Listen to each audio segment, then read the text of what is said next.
You've opened the Powers Playbook, your guide to family, wealth, and real estate. Welcome back to the show, everybody. Another episode of the Powers Playbook. I am your host, Aaron Powers.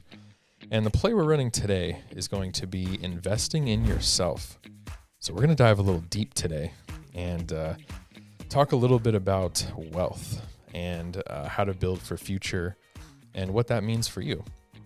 Obviously, everybody's going to be a little different in this conversation, but I do think it's important that we touch on this. You listen to Violet in the little intro that we play, and what does she say? Family, wealth, and real estate. So this topic should actually cover all three, primarily building through wealth into your family, and some of those vehicles could be, you guessed it, real estate. So where do we begin?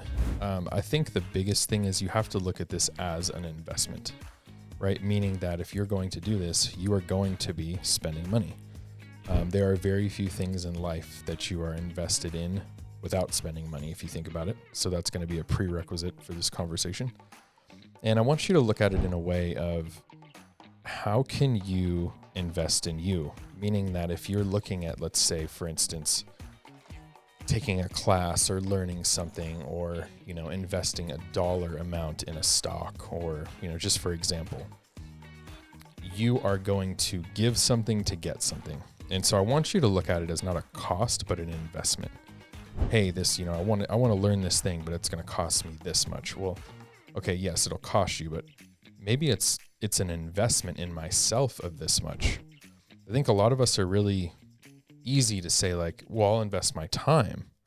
But once there's a price on it, we may look at it differently. And so I'm here to just kind of maybe go against that and think about you investing your time, energy, and money into growing the life around you.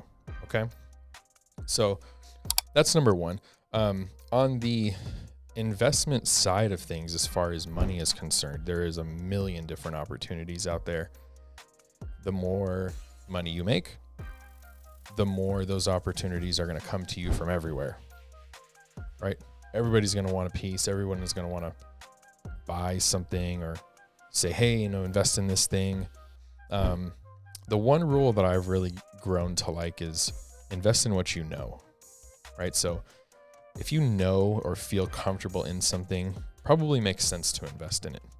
To throw money at something that you have absolutely no idea how it works or what it is might not be the best decision. Okay, so find some sort of, box or hierarchy that you will choose to make some of these decisions that will work good for you. Okay, so I'm going to tell you a little story about how this started for me. My dad, Mr. Ken Powers, shout out to Ken, had me start thinking about saving money at a really young age. Like young to the point where like I didn't like him very much for it at the beginning. So when I would get, let's say a gift or, somebody gave me something for my birthday or whatever it was, you can imagine like, get a card from my aunt, let's say, and there's $20 in it and it's for my birthday. He would let me keep 10 and he would take 10 and put it in a mutual fund for me. So at a young age, you can imagine, I was like, nah, dude, like that's my $20. Like, what are you doing? The cool thing was, and I didn't really understand this at the time, but he was taking that money, putting it into a mutual fund, which was in the market, which was actually now making money. And he would most of the time match it. So really that 10 that would go in, he would put the 10 in to equal it. And that was kind of his strategy of starting to build money for his son. So pretty cool. Just tell you that as a little example of how I learned really young about what it meant to like save and invest. Now I had absolutely no idea what any of that meant at that age, which is why I wanted the money. And, I probably would have gone and bought another Lego or Ninja Turtle or Power Ranger action figure, which some of those I don't really know where they are anymore. But that was kind of my start. So for all of you that have kids or grandkids or anything like that, we'll talk about a little later about how to maybe start a fund or account for your children. This is one way to do that. And it was a pretty creative way, and I commend my dad for sticking to it and doing it. And when I turned of age, he turned that mutual fund over to me, and that became my very first retirement account. I actually took that fund and rolled it into an IRA, investment retirement account. And I still have that account to this day, and we're adding money to it every year. So just a cool little story to tell to kind of start this conversation. As you go forward in your work life, in your career, whatever that might be, we're going to have large different sides of the spectrum. I got into something, running a real estate business where I'm 1099, right? I don't belong to a larger company. I run my own business. I don't really have a W-2 unless I want to pay myself, which is kind of a tax strategy, might be for a different conversation. So I don't have a company that gives me retirement options or matches or anything like that. So I have to really create for myself and for, my wife, who is a owner of our business as well, and then eventually my kids. So a little different on that end of the spectrum. For those of you who do have a W-2 paying job or a salary or hourly, or you belong to a larger organization or corporation, whatever retirement benefits they are offering you, you really need to find out what they are. In all facets, what are your options? If you're working a full-time job, 40 hours a week or more, and you don't know what the options are there for retirement, you need to ask immediately. Because a lot of companies will offer you a certain percentage of your income towards a retirement account or different types of retirement accounts.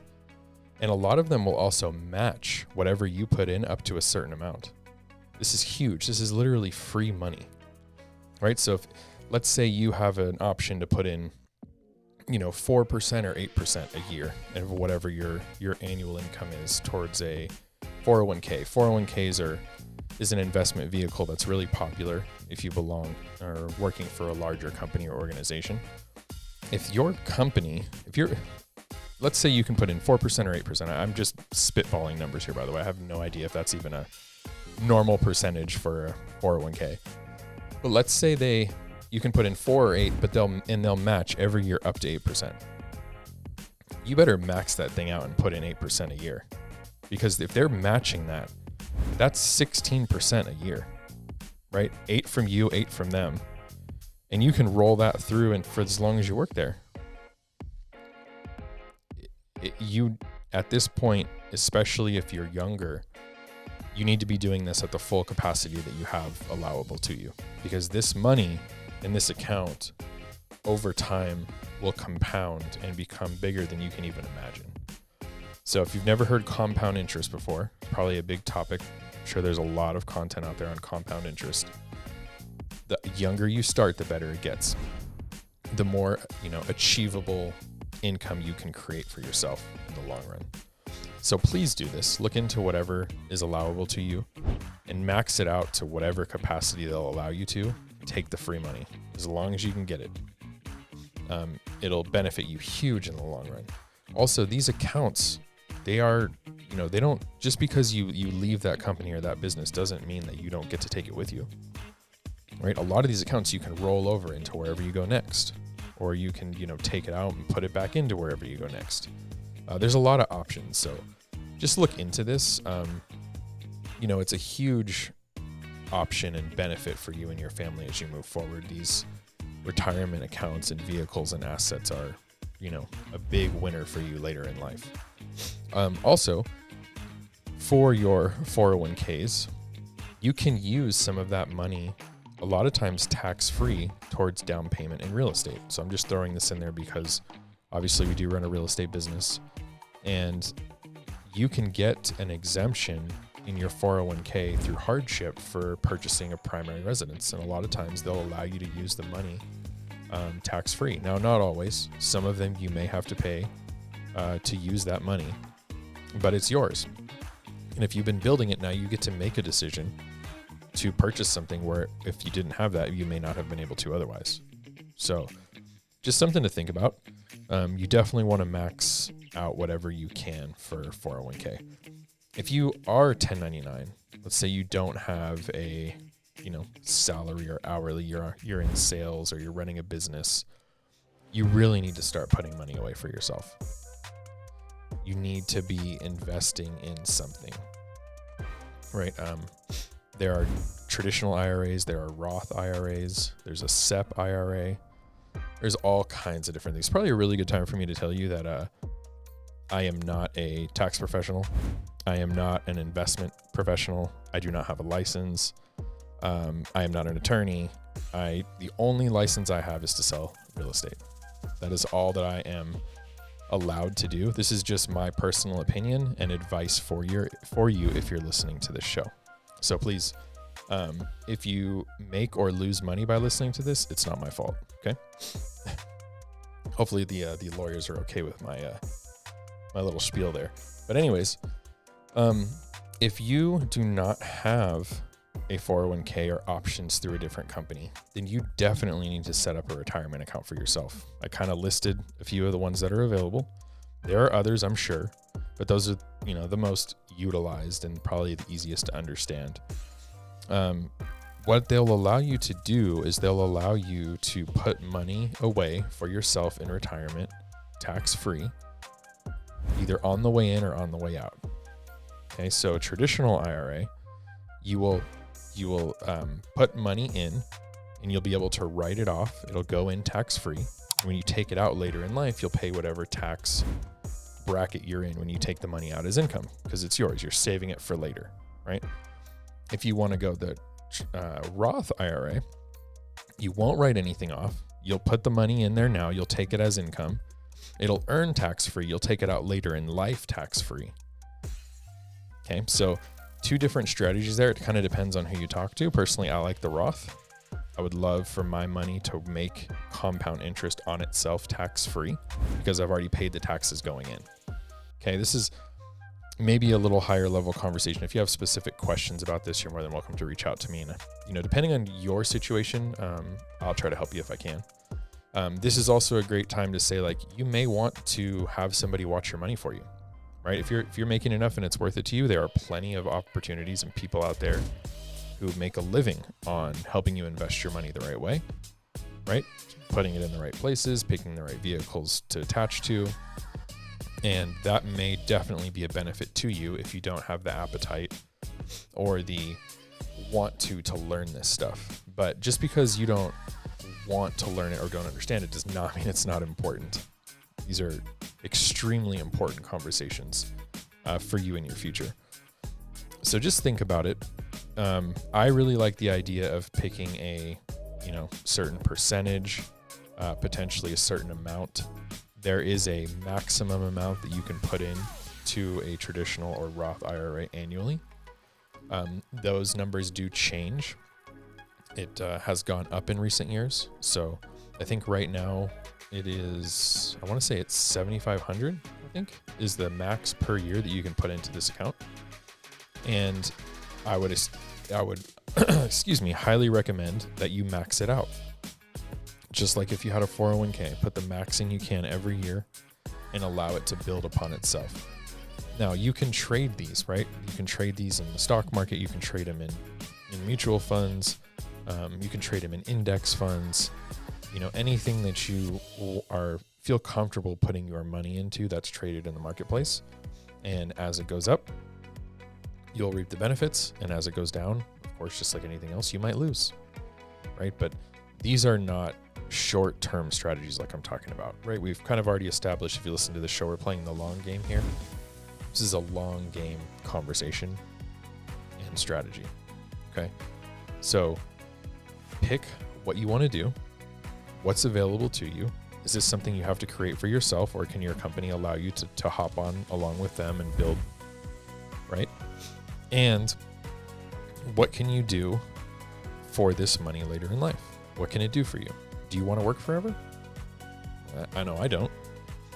I may consult forever or help forever, but I don't know that I want to physically work forever. So think about that and let's make a plan and put some money away for you for later. I say plan because I think that's what it needs to be. I think you need to decide, how am I going to do this? When am I going to do it? how much, and if you can, automate it, right?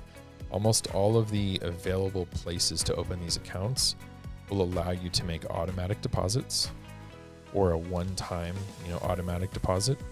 And then all you have to do is choose what are you going to invest it in? Okay. Now, on the flip side of that, you could also take real estate as an option here. You could save this money and buy property, right? You could buy, let's say you got 3 kids. Let's buy 3 investment properties. Let's allow a tenant to live in them, rent from you, pay your mortgage for the next 15 years until they're ready to go to college. And now guess what? You've got a property. You could sell it, send them to college. You could save all the monthly payments that you've made over the years in an account for them. So real estate is a really interesting vehicle to safely keep wealth that doesn't necessarily make dollars and cents all the time, unless you're keeping that money in an account separately, but it will build equity over time, right? We kind of talked about that in previous episodes. That's one of the best wealth building options through real estate, is the fact that the property may not make you a ton of money every month, but over the course of 5, 10, or 15 years, you're going to make some really good profit, right? And so can you utilize those things to then help your family later on? So think about real estate as a vehicle for you as well, not just the retirement accounts. I do think putting money into both is important. I like the idea of being diversified and not putting all your eggs in one basket, so to speak. But any and all will do, right? Starting small, even if you're starting with $20 a month, $50 a month, $100 a month, anything that you can do to start saving for yourself, it's huge. Okay. I want to give a shout out as well to another gentleman in my life. Actually, one of the parents of one of our friends, and somebody who sat Emily and I down and kind of went over a lot of this when we were really starting our business and family, and that's John O'Brien. So shout out to you, John. Thank you for all the wonderful things that you put in front of me and made me think about, and really kind of got me to understand how important it was to contribute to these things, and how it is very boring and unsexy for a while, and then all of a sudden you see it start to build on itself, and that's really where this compound interest comes into play. So I think it's really cool, and I just wanted to say thank you to you for spending the time to teach us. As you move forward in life, you will have opportunities to start to do this, like I said, for your kids. There is an account out there called a 529 account. This is basically a school investment account that you can start for your kids. You can start at the moment they're born, as soon as they have a social security number, basically. And you can put it in your name. You oversee the account, but you can save money there for them. And this can go to anything as they grow up. If they, go to college, it's perfect. If they don't, you can still utilize the money for things like housing, clothing, books, classes. It doesn't have to be traditional either. It could be a trade school. It could be anything that they want to do, after the high school age, basically, where they have to start kind of spending their own money. It's called a 529 account. Look into it. It's really interesting. I have one for each of my kids. And same thing, you can choose where you want to invest the money. It's in the market. And it's really interesting vehicle to create and save money, because you're investing it in your own name. So it's in my name, and then I have, custodial accounts for each one of them that I can pass it to. And really interesting when I learned about those, and it's pretty cool what you can do to kind of set them up at such a young and early age. The other thing you can do is you could potentially start a retirement account for your kids at a pretty young age. The age that you decide or how you decide to do this is up to you. But as soon as they're available to, let's say, like help you clean the office, sweep the floors, enter items into a computer, data entry, scan, you name it. Whatever they do for you, you could pay them a small hourly wage. You could take all of that money and start a retirement account. Put it in there for them. How much more compound interest do you think that they could make starting at 10 years old versus 25 years old? It's mind-blowing, by the way. If you do these numbers, we're in the world of AI, right? Go to your favorite AI bot and ask what the difference would be in compound interest if you started investing $100 for your child at age 10 versus age 20. You'd be amazed at the difference of what that would look like. So it's not too early to start thinking about these things. I promise you, a couple of simple, easy decisions can make your life so much more financially free and enjoyable and less stressful. I don't know if it'll make you happier. I'm not sure I can figure that out for you in this episode.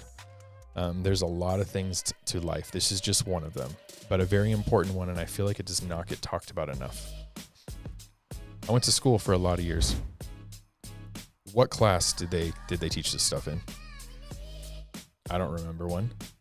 I have no idea why our education system does not include finance until you start to have to pay for it, which is kind of crazy if you think about it. I think there's a big gap in this information that's out there. It really, like I said, I mean, I have my dad to thank at an early age for even starting this conversation with me. But for all of you that may not have had that, I'm hoping this will at least, spark something or give you an idea or ask a question to get started on it. I also think there's a lot of things to said about not necessarily just monetary wealth, but what about just the things that you can go and learn from others? What do you want to learn? Who's a mentor that you could go to ask questions, right? Who's somebody that is doing something that you see where you're like, wow, that's really cool. I'd like to know more about that. Well, why don't you ask? Most of us are very, very welcome in helping other people. You got to take the initiative to ask the question, right? What class can you go attend that you've kind of always wanted to do, but not really sure or kind of scared of? What class environment could you go and pay a little bit of money and start your learning there? It's not too late. I know this is kind of more of an entrepreneurial conversation in a sense, but also too, what if you're in a job and there's a ladder to climb to get where you want to go, right? Who there can you hitch your wagon to? Who can you ask questions to? Who can you talk to? Who's available to help you get where you want to go? I think that's the other part of investing in yourself that's a little bit lost right now as well. We're really, really brave on social and on the things that aren't necessarily, but I feel like those in-person moments where you can really, get to know somebody and ask questions and help them build and they help you in return is going to get you anywhere you want to go in life. So keep that in mind as well. Go out there, learn as much as you can. And just a little touch on wealth building today. Many different investment opportunities that we didn't talk about as well. So if you have any that we missed or that you think would be worthwhile for us to dive deeper on, please leave them, in the comments and let us know what it would be interesting to find a little bit more information out, because I'm always game. This stuff is really interesting to me, and like I said, I don't think it's not really taught or talked about enough. Okay, so let us know if you have any feedback. Don't forget to like and subscribe to our channel here as we grow. I really appreciate your guys' attention and being here with us. And if you need anything real estate related in the Las Vegas area, we're here. Shoot us an email, info@powersre.com, and we would love to get to know you a little bit more. All right, that's it. Go invest in yourself today. Invest in something, make a choice, and I promise you, you will not regret it. See you next time. Love you guys.